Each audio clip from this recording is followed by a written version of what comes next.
Tonight on BBC London News, the home counties get their biggest snowfall in years, blanketing the southeast. Our reporters have been in the thick of it. They're live with the latest. I'm at Victoria Station, where many commuters are facing major problems getting home tonight as rail services run emergency services. Surrey has had its worst snow for years. It's made life hard, but there have been plenty of helping hands. I'm in Essex, where the gritters are working overtime, but will the supplies last?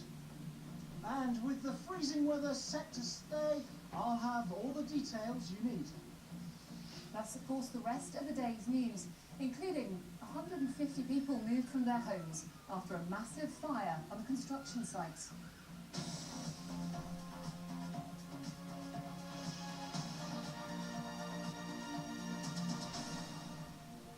Well, they said it would snow, and snow it has. Some of the heaviest falls for the home counties in years.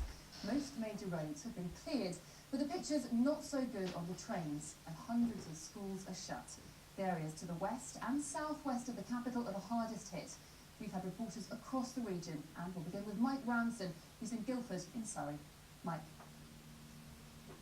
Yes, I'm on the high street. Usually this is fairly bustling at this time of night, but as you can see, it's virtually deserted. The problem is people simply haven't been able to get around this area at all today, either to reach trains, to get into work into London, or to come back from London back to this area, back to Surrey.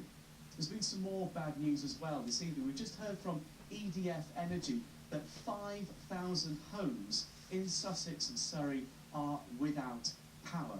Now, the company says the snow is hampering their efforts to restore power. They don't know when the power will be back on. It's affecting homes in Guildford, in Croydon, in Surbiton, in Weybridge. Now, earlier on today, I went into Surrey to find out how people have been coping with the worst snow for years. Whiteout, the scene that most of the home counties woke up to this morning. A covering of snow inches deep, making travel not impossible, but certainly very difficult. I'm just a few miles from Woking, near a village called Ottershaw. As you can see, the main roads are running fine. They've been gritted. The M25 okay as well. And you see what those roads have had to cope with. 6 inches of snow overnight. As soon as you get off those roads, you see the problem.